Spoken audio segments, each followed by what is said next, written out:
Hello, everyone. Welcome to a very special episode of No Talking Points, all iPolitics signature podcast. We're very excited to be joined today by the U.S. Ambassador to Canada, Pete Hoekstra. Thank you so much, Ambassador, for joining us today. Thank you for the invite. It is good to be here. Absolutely. Thank you. I don't know. I'll have a better indication in 45 minutes. Right now, it's okay. We'll gauge you afterwards. We'll do a survey after the fact. But I did want to start to talk about your experience in the role.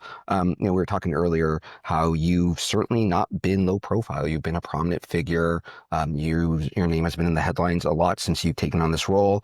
There's even been some not so flattering editorials. The majority, the vast majority. Yeah. So I don't know. Maybe we'll start there.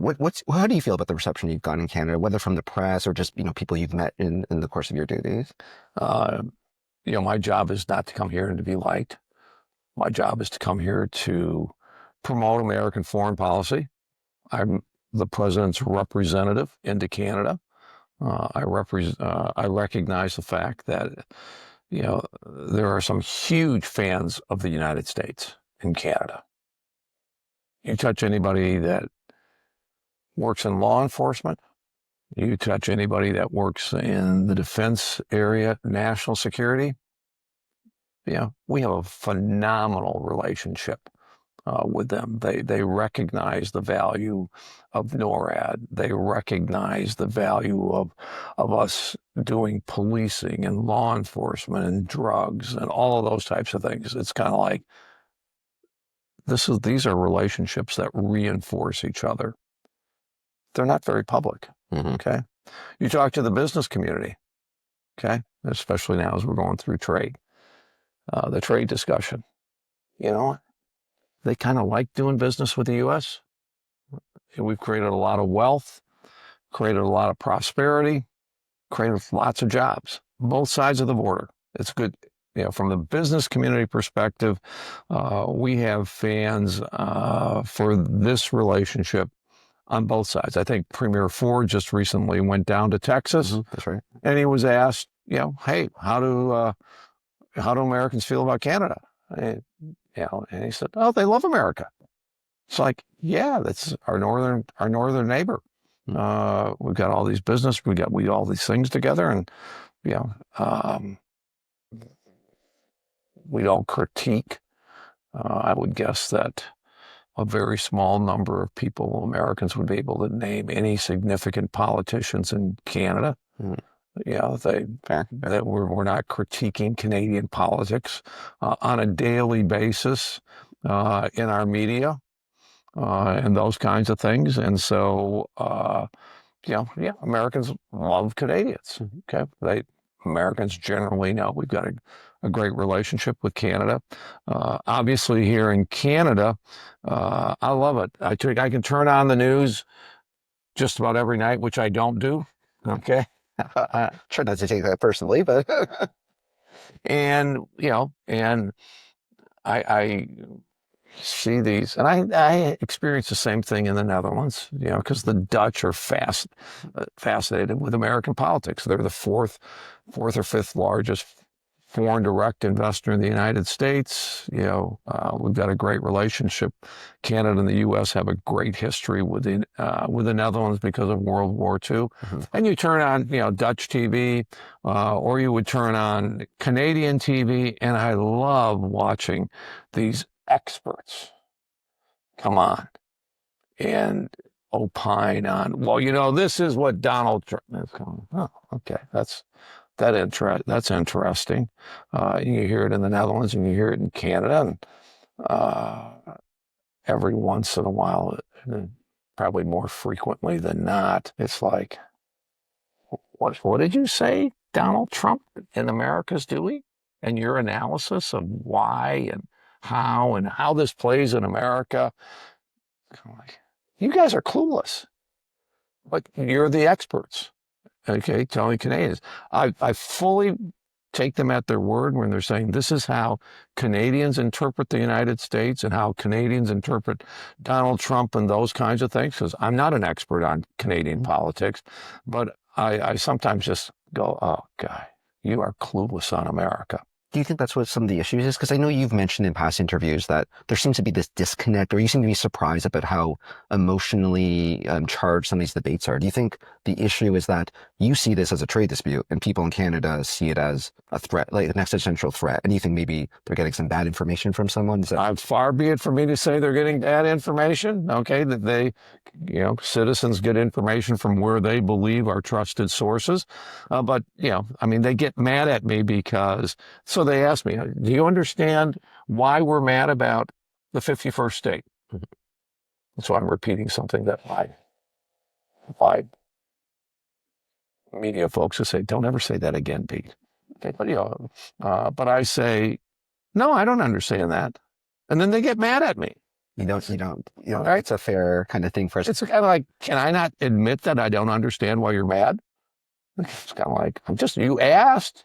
Can I only give you one answer? But then you get mad if I say I don't. No, I don't totally understand it. I maybe don't even understand it much because from our perspective, the president's response was very Trumpian. Mm-hmm. And it was very much a response to a Canadian politician saying, well, if you do that, we won't survive as a country. Mm-hmm. And the president giving them an out. Hey, okay.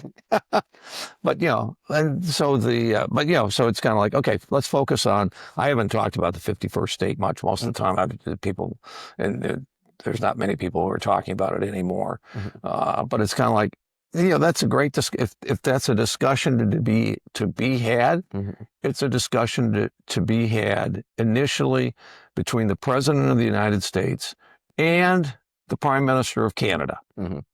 And if people approach me now and I want to talk about this 51st state thing, I said, fine. I said, find 4 or 5 other people that are interested in talking about that. I'm not one of them. Mm-hmm. Okay. You think that issue has been kind of settled? The president's not talking about it? For me, it was settled. Like I said, on day one, that's not my issue. Mm-hmm. The president didn't give me marching orders and say, Pete, go to Canada and, within 6 months, I want the Canadian government and the Canadian people to be embracing that concept. Mm-hmm. It's kind of like, the marching orders were very clear. My agenda, this is the president talking, my agenda is I want to create prosperity for Americans. Mm-hmm. I want to make Americans safer at home, and I want to make them more secure on the international stage, more secure from international threats. That's what the president said. Those were his priorities, and when those are his priorities, those are my priorities, to work with Canada to implement policies and strengthen the relationship in those areas. How do we create more wealth, not on one side of the border, as some folks say, well, America's trying to do. It's kind of like create prosperity on both sides of the border. How do we make both sides kind of undercut it though? Because does what undercut the 51st state comment? Because I don't know. You can get into a room with 4 or 5 other people and you can strategize. In terms of coloring how you're perceived and coloring your work, you're saying, look, I'm trying to improve that relationship. And some people may say, well, those comments kind of make light of our existence as a country. So does it make your job harder? It may or may not make it harder. Okay. Mm-hmm. The president's job is not to make my job easy. Mm-hmm. The president's job is to do exactly what he believes will make America more prosperous, more safe, and more secure. Okay. Mm-hmm. And I'm curious though, because you said in an interview earlier this week that there hasn't really been any negotiations with Canada and the U.S. on trade issues. I think since the fall, we hear in Canada that our trade minister is going down to meet with Jameson Greer every few weeks. Is it fair to say that those aren't substantial negotiations, and maybe potentially we're being misled, and those are just maybe touch points? I would never say anything. Your politics. Your negotiators can characterize. They deem them and what they're saying, and I'm just telling you what what I hear from our negotiators. Mm-hmm. I mean, you take a look at it. We have developed agreements with, every member of the G7. We have a whole series of other agreements, framework agreements. I think this has been said publicly by me and by others, that, there's only have been, we haven't had the same kind of dialogue with China and Canada, Mm-hmm. and that have, retaliated against the United States for what were economic policies that were driven by addressing problems that the United States faced.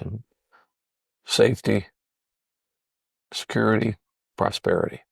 We have from a safety standpoint or security standpoint, we needed to restore some industries, okay, steel, aluminum, and those kinds of things.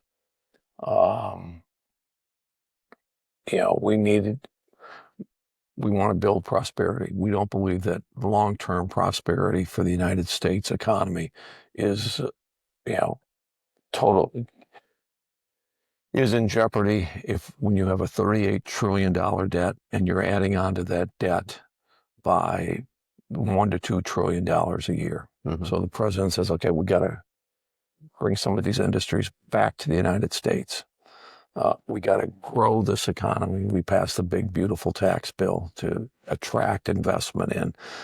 We support that with a tariff regime that we think will, entice certain industries to come back into the United States, certain businesses to come back in, and we implement those strategies on us. Okay. It's fair. I just like. Well, I don't know if it's fair. I mean, Canada didn't think it's fair because they decided to retaliate. But I just mean in terms of your framing, you're saying you're giving this very measured. Here's the idea, here's the underpinning of it, and I can understand that hitting like a thud because most Canadians are going to be like, "What if I work in the auto sector? My job's going to be under risk." And you can understand how some of those industries would be exposed. But I think on the broader kind of picture, when the president is making some comments that might be interpreted as saying we're ripping you guys off, you can see how there's that emotional component that's. And then you can see what we do. In terms of you have the second best trade relationship with the United States of America that any country in the world has today. But is that preventing us from making a deal because it's so politically toxic right now to do business with the Trump administration? Do you think it makes it tougher for Canadian politicians to come to the table and negotiate with you guys, considering the climate around these issues? I don't know. You're doing $2.5 billion worth of business each and every day. I don't find any, maybe your politicians hear things different than what I hear from your business community, but I don't hear and I don't see businesses coming into my office or our consulate offices around the country saying, Pete, we don't want to do business with the United States. We are thrilled to do business with this portion of the world. Okay. They come in and say, we really, really want to do business with the United States. I get American businesses coming in and talking, Pete, we really, really like doing business with the Canadians. Let's do a trade agreement and these kinds of things. Let's move forward. And we've always talked about America sees the potential of the future trade, future security agreements between the United States and Canada being huge, being massively significant. Okay, we're not, and so, but and we recognize, some of the response to what is said in the U.S. The USMCA, CUSMA, the trade agreement we have, allows for us to do what we're doing on steel, aluminum, copper, I think, to take a look at, say, okay, are there unfair trade practices going on in those areas? That is a mechanism through CUSMA. Mm-hmm. Okay. And I'm sure, you talked about businesses who want to do business with the U.S., excuse me. I'm sure the auto sector is top of mind, of course, coming from Michigan. Coming from Michigan. The president, I think, has been very clear about how he wants those jobs that are in Canada to remigrate back. Actually, that's not true. You don't think that's fair? No. What can you maybe clarify a bit about what that messaging from the White House has been then? Just go back to the meeting where Carney and the president were sitting side by side in the Oval Office. Okay. And the president started talking about cars, and he said, you know what? I want Canada to be prosperous. Okay. There was another instance where an American official said something more direct, but it was also an opportunity where he was directly in front of a Canadian politician who was going to speak next on the agenda, who has been very, very harsh towards America, banning our, pushing the ban on American alcohol, telling people don't travel to America. We're not going to allow you to bid for provincial projects. Okay. Wonder who you referred to. I have no idea. That's for the Canadians to figure out. Okay. But and that, but no, but there's not been a consistent message. Well, that would be good news. The auto sector is very obviously concerned that American tariffs are making it next to impossible to do business in our auto sector. So, to your point, and you know what? We had, because what impacts the auto industry? Steel, aluminum, and auto parts. And I think your prime minister has indicated that we had a framework agreement. We were that close to a deal, October, November of last year, and it got blown up. And again, we're alluding to some. I'm not alluding to anybody. I'm just saying the deal got blown up, and that would have resolved those issues around steel, aluminum, and autos. I think we had, from what my understanding and what the agreements were, and because if we're in an agreement, that means we had a win-win for Canada and the U.S. in at least those three areas, and energy and uranium. Not a bad way to start. We would have put 5 wins on the board that would have kind of set the pattern for more wins. Why can't we do that right now? Why can't we be like, let's get back to the table, guys? Come on, we cool our heads. I think this is that's where you talk to Art and go, we're willing. We've consistently said, hey, we're willing to look at big deals, which is the preference right now of the president. And that's really not for me to address in terms of how do we move on from here. It's for those folks who are in the negotiate, who eventually are going to be at the negotiating each and every day, this process. But when and how that process will get restarted. But it sounds like you and Mr. Greer are kind of saying the same thing, and that is that Canada is the one dragging their feet here in terms of. I will not get into who's dragging their feet. Okay. I made enough on headlines in Canada to know, like I said, we think Canada has a tremendous amount to offer from a national security standpoint. If we are going to protect America, we believe the further north we can move that protection line, the better, the safer we will be. And obviously, if we move north from our border, and create a secure zone, which we've done with NORAD. Okay, this is not a new idea or a new concept where somebody has to go back and say, wow, do we really want to allow America to extend a security zone north of its border?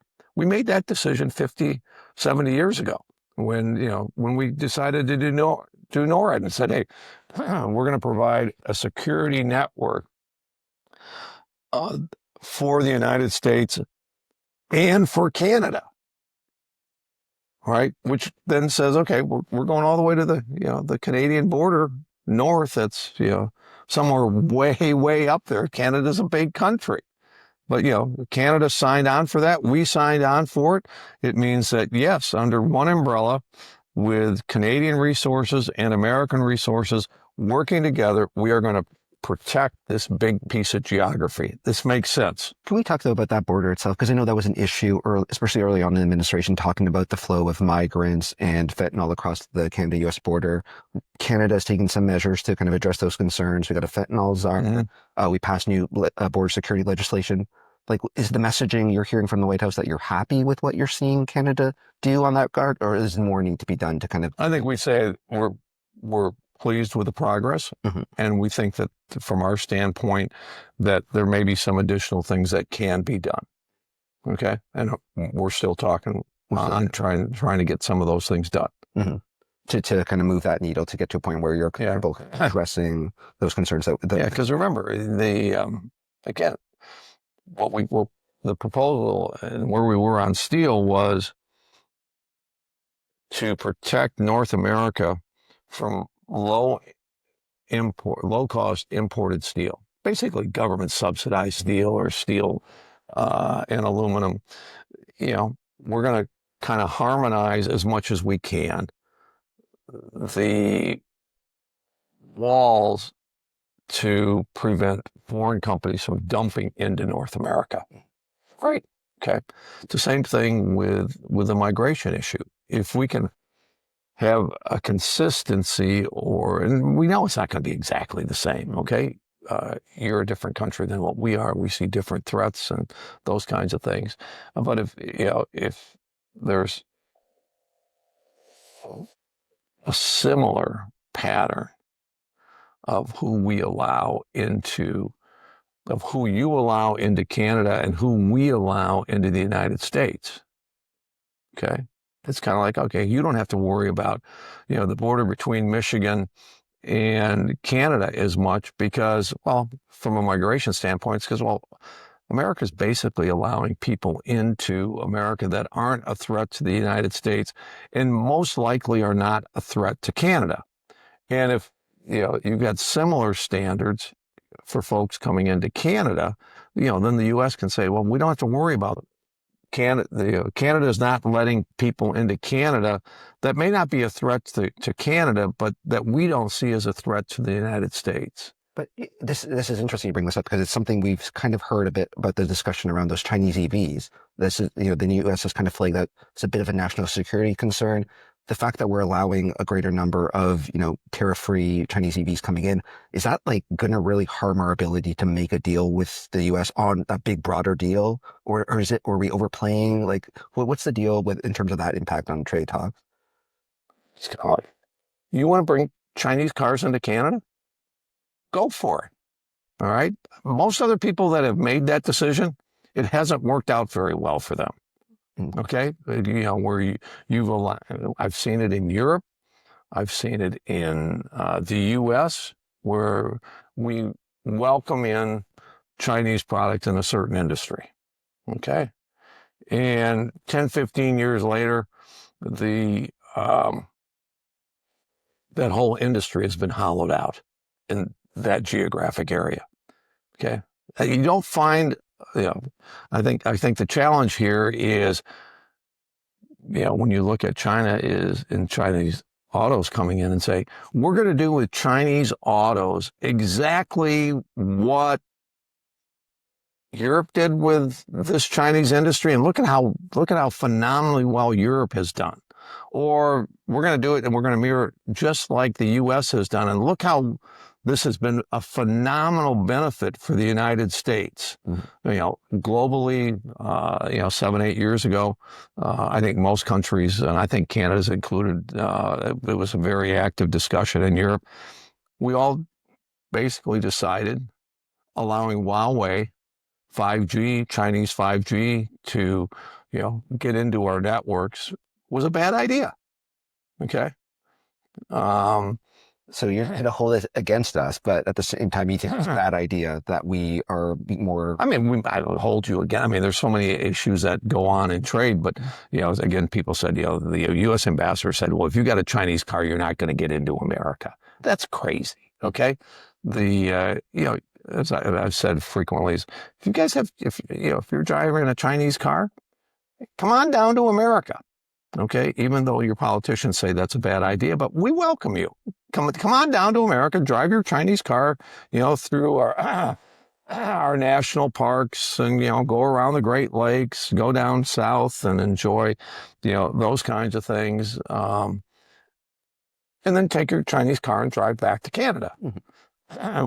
What I'm saying is, if you think you're going to import Chinese cars into Canada and then transship those into the United States, for sale to Americans, we're not going to see that as a very good idea, and it probably won't happen. Obviously, the president will make a decision on that. But if that's the model that Canada's looking at, saying this is a great opportunity for transshipment that ain't going to happen. Or building a Chinese auto plant in Canada. If you want to do that, great, But if you think you're going to transship those autos into the United States and for sale in the United States, that's probably not going to happen. But if you want to make Chinese cars in Canada, sell them in Canada, export them to the EU, export them back to other parts of Asia, go for it. Try to make it work. That's a Canadian decision. That's not ours. You talked a bit about the cooperation between Canada, the EU, and other partners. It seems like when it comes to critical minerals, that's also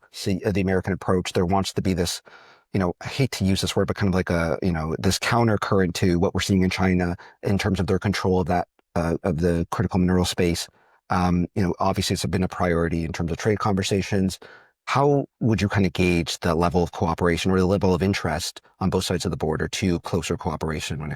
We brought in a core group of friendly countries on the trade issue and cooperation issue and recognizing the threat from China. Marco Rubio, our Secretary of State, invited them to a summit in Washington, I don't know, 4 or 5 weeks ago.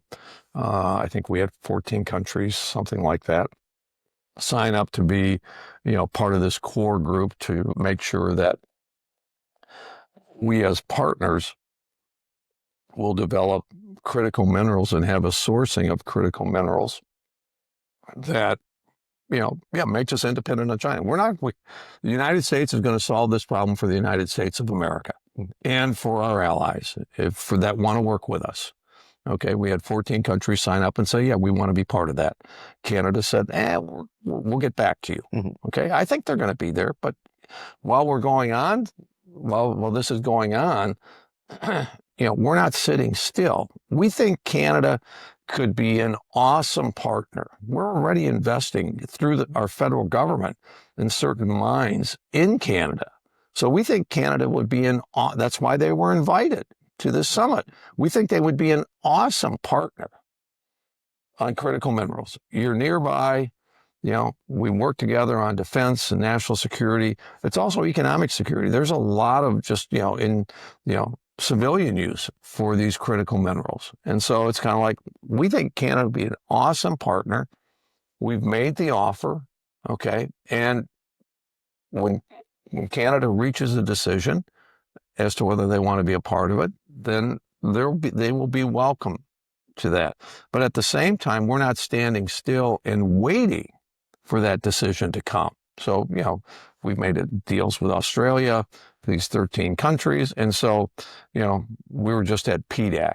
And in PDAC, we had a significant U.S. government presence, reaching out to and saying, we've got resources from our Defense Department, our Energy Department, a whole series, the EXIM bank, Export-Import Bank. We're here to invest in critical minerals. And so, put your best deal forward. And there's a good chance, we may look to make a deal with you on critical minerals. Yeah, I was going to ask, we heard about American investment in the mine in Nunavut, but I guess you took the words right out of my mouth, because it sounds like it's going to be more of the same in terms of the U.S. government's approach to critical minerals in Canada, more investment, seeing it as part of a broader effort to kind of protect themselves from the threat in China. Is that a fair kind of? Oh, yeah. I mean, we see critical mineral, China having an ironclad or a very strong position in critical minerals. We see that as a threat to our national security. Mm-hmm. Okay. So it's kind of like, okay, we've got to work with people who are willing to engage with us to develop an alternative supply chain that will give us the critical minerals that we need and that these other countries need to make sure that we can have a strong economy and that we don't get into a position of China having a chokehold on our industry. I want to shift a bit to talk about the diplomacy side of things. We've seen some stats saying the numbers of visitors from Canada to the U.S. has dropped off. I know some U.S. destinations are trying to woo back Canadian visitors. I know your background professionally is in marketing, so if you were trying to sell Canadians on taking a trip to the U.S., what would be the kind of bullet points that you would share in terms of trying to lure us back across the border? Like I said, Americans are welcoming Canadians every day. All right, it's your choice. If you see polls that say America's a threat, actually we're a bigger threat than China. Okay, I'm not sure I'd even take that marketing task on. I mean, if Canadians really believe that we're a bigger threat than China is, you got some fundamental problems here. Okay, All the task. That's kind of like, but when you get your political leaders and your media touting the message that not going to America is a good idea. That how do how would an American ambassador, you're going to listen to your political leaders. Mm-hmm. Okay, you're going to trust them more than you are going to trust American politicians or American businesses. But when your politicians are saying, don't buy American, don't travel to America, those are pretty powerful messaging. My message to American companies might be, you might be better off marketing somewhere else, which is, awful. But not a good thing. That there's still a lot of Canadians traveling to America. There are still lots of Canadian, and Canadian, again, go back to where we start. Canadian businesses want to do business with America. America investment in Canada and Americans buying goods from Canada is creating a lot of wealth in Canada. All right. And so sometimes there's a little bit of a disconnect of, do you really understand all the investment that's going into Canada from the U.S. and all that we're buying? Okay. And we want, we buy, we want to buy 2 to 3 million barrels more of oil per day into our economy. We think buying those 2 to 3 million barrels of oil from Canada is a great opportunity. If Canada doesn't want to sell us that oil, which I don't think is true, I think, Premier Smith would love to sell us another 2 or 3 million barrels per day, which probably is somewhere between 60 and 90 billion dollars of revenue coming into Canada every year. We think that's a pretty good deal. But again, if Canada doesn't want to sell it to us, we think that we think Jeremy Hansen is absolutely thrilled that he bought a plane ticket, went to Cape Canaveral, won the jackpot, got the seat on the Uber that would take him to the moon and beyond and bring him back safely, that was a pretty good deal for him. Plus, he was a valued contributor of that crew to make that whole mission successful. Artemis should have been a huge celebration of what America and Canada can do together. At the same time where he's doing that, he's going to Florida and he's going to the moon and he's going beyond, that you've got other Canadians saying, don't go to Florida. Okay.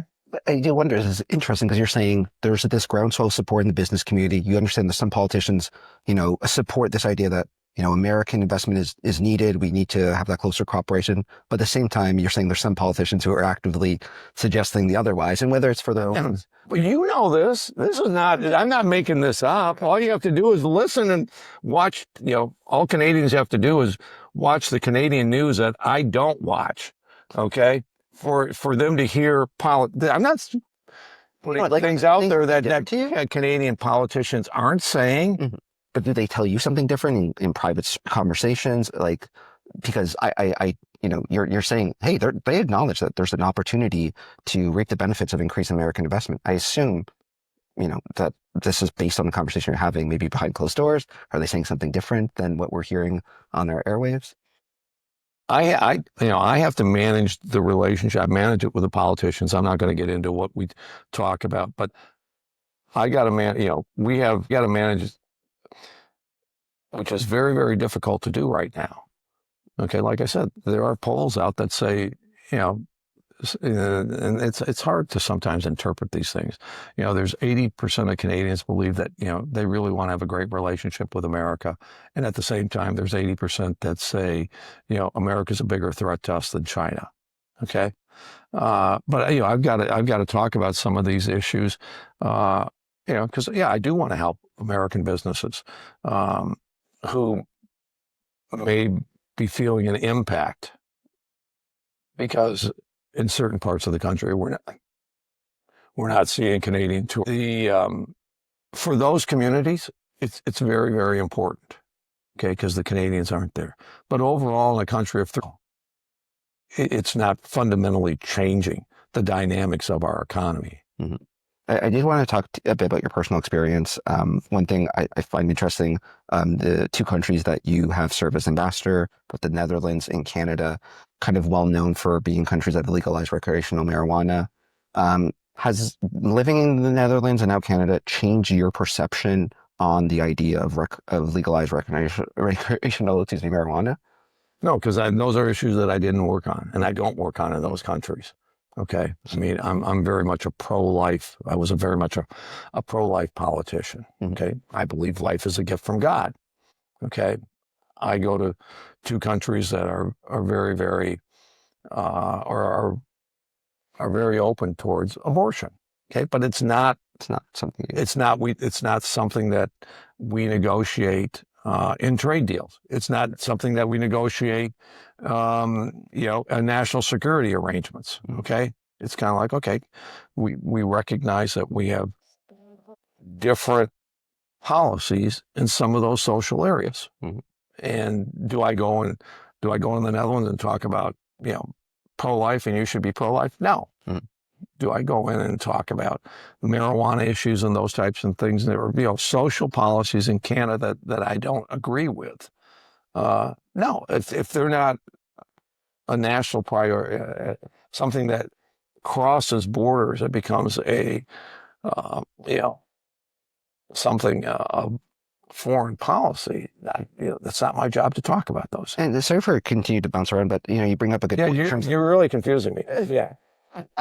But I want to talk about some things that are maybe on or off the negotiating table. I know that Canada was clear that something like supply management, the system that makes it very expensive to import agricultural goods in this country, is not going to be negotiated on.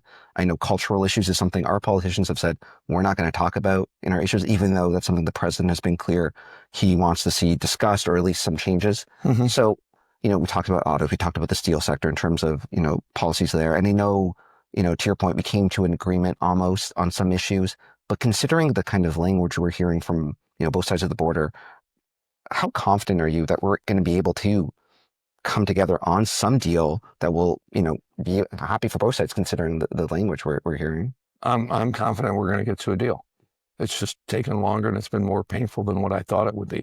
And I think the other thing that may happen is it will, from our perspective, it may not optimal deal. Mm-hmm.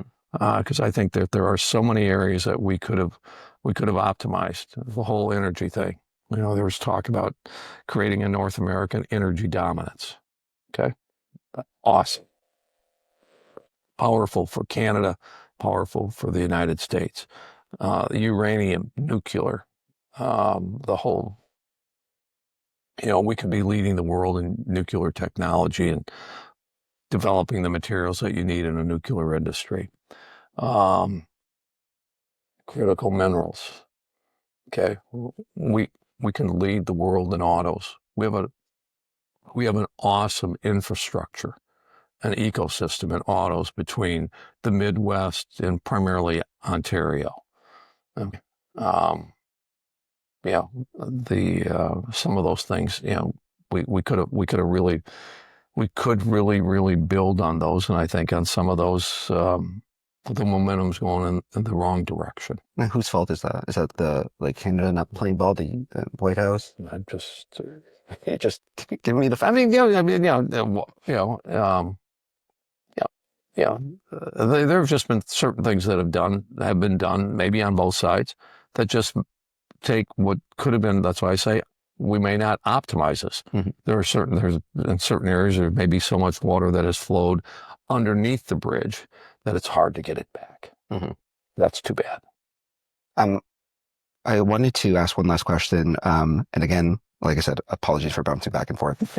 But on a personal level, what's your... That's okay. Then the mainstream media can come out here in Canada and say, he just bounced all over did you see that interview? He bounced all over the place. The guy has no consistency, no vision. He's just like the president. The president had no plan for Iran. This guy has no plan, no plan for Canada. And I will defend you. I will come out to your swinging, saying that was on me. We actually have a plan in Iran. It's not working. It appears to be working pretty well. This morning they announced, or the last 24 hours, they announced that they've got a ceasefire agreement in Lebanon. This morning, the president announced the Straits of Hormuz are open, and reiterating or repeating a statement that was made by Iran. Mm-hmm. And, Americans, we do think through these things. We do have plans. Okay. And we do execute. So your next question that's from over there. I was just going to say, what do you like the most about living in Canada? Canada's a phenomenal country. I mean, Diane and I celebrated our 50th anniversary here. We spent money in Canada. Where'd you go? We took the Rocky Mountaineer. Oh my God. Okay. So I spent money in Canada. I didn't say I got to go spend that money in the U.S. We went to Vancouver, took the train from Vancouver to Banff. We had an awesome experience. It's a beautiful trip. We have seen a lot of Canada, not necessarily since we've been here, but with our experience in Canada before. We've been to Vancouver Island, Victoria. We vacationed there with our family, our kids, 10, 12 years ago. We spent a week there. My wife had a sister that lived in Smithers, BC for over 20 years. So we've traveled to Smithers. We've been to Banff and Jasper. I had an aunt and then an uncle that lived in Richmond. BC, so we've traveled there. I had an aunt that lived in Nobleford, so we've been in Alberta. I don't remember it because I went the only thing that I remember about it was really the only time where I was living in or spent 4 or 5 days in a place where the only facilities were an outhouse. Okay. So after that, I had shirt-tail family that we visited when I was a kid in Thunder Bay. Of course. Diane had a uncle that lived in St. Catharines. We've traveled with friends in the last 5 years. Went on vacation with them to Montreal. With our kids, again, we spent recently, probably within the last 5 to 10 years, we spent a week in Nova Scotia. So it's a phenomenal country. I spent parts of 7 days skating the canal this winter in Ottawa. Absolutely. Which is a bucket list item for a lot of people. That may be a bucket list item. Skating on the canals was a bucket list item for me when I served in the Netherlands, and they never froze. So I was never able to do it. But I come to Ottawa and they say, you can skate on the canal. And so, that's what they told me in the Netherlands. And then for almost 50 some days, the canal is frozen. You got and it's open. Winter for it. I had a great winter for it. Your winters are too long. Okay. We can't do anything about that, but I know you can't. Yeah. I thought you were going to answer your favorite thing about living in Canada was being able to read and watch Canadian news, but I guess not. I made a commitment and just said, I need to watch Canadian news. And so for about a month, you can watch it all night. Okay. Now it's repeated, a lot of it, right? But every half hour, every hour. And so we did it. And finally, after about 4 weeks, it's kind of like, I can't take this anymore. Okay, it really is. From my perspective, it's anti-American. Trump. From an American's perspective, watching a lot of the Canadian interpretation of America. Okay, again, from an American's perspective, it's not an accurate reflection of what's going on in the United States. It's not an accurate portrayal. And so it's like, okay, why am I watching this? And it's, everything, it's basically everything that Donald Trump does is bad. And, a lot of what America is bad. I mean, how else do you get to a point where some Canadians believe that the, America's a bigger threat than China? Come on. I do. Get serious. I think a lot of people in Canada were, deeply offended by some of the comments being made. So you think that had any influence in terms of... I'm sure it had an influence, but when you see it every night... He does say it quite often, especially earlier on in his term. But it's not the 51st state. It's just, a brutal knockdown of the United States. Okay. It'd be like, in the U.S., it'd be like watching left-wing media every day, all day, at least in the U.S. And you maybe have it in Canada. I haven't found it, okay, on mainstream media. At least you have we can go and we can get in America, again, I don't know what it is in Canada. Far be it for me to judge Canada. But, you have a cross-section of political perspectives. You say, oh, yeah, you got Fox. Yeah, but you got Fox, you got Newsmax. You've got some other ones on the conservative side. You got some in the middle, you got some on the left, and all of these types of things. So, you can go perhaps watch what reinforces what you believe, but you can also go and watch, which a lot of Americans do. You can go and watch, perspectives of the other side. Okay. Hey, what's the other side thinking? You can do that as well. I find it harder to achieve that same balance here in Canada. Is that a good thing, though, than that, like, our media seems like... Far be it for me to say what's good or bad, okay, for Canada. Okay. Get you to plug iPolitics, but I'll try again later. Yeah. I think that's all the time we have. Absolute pleasure sitting down and talking to you, Ambassador. We got through a lot of questions again. Yeah, all over the place. All over the place, yes. But thank you so much for sitting down with us. Great, thank you. Thank you so much. Enjoyed it. And guys, we will be back with a new edition of iPolitics, No Talking Points later this week. Thank you, Ambassador, and thank you all for watching and listening.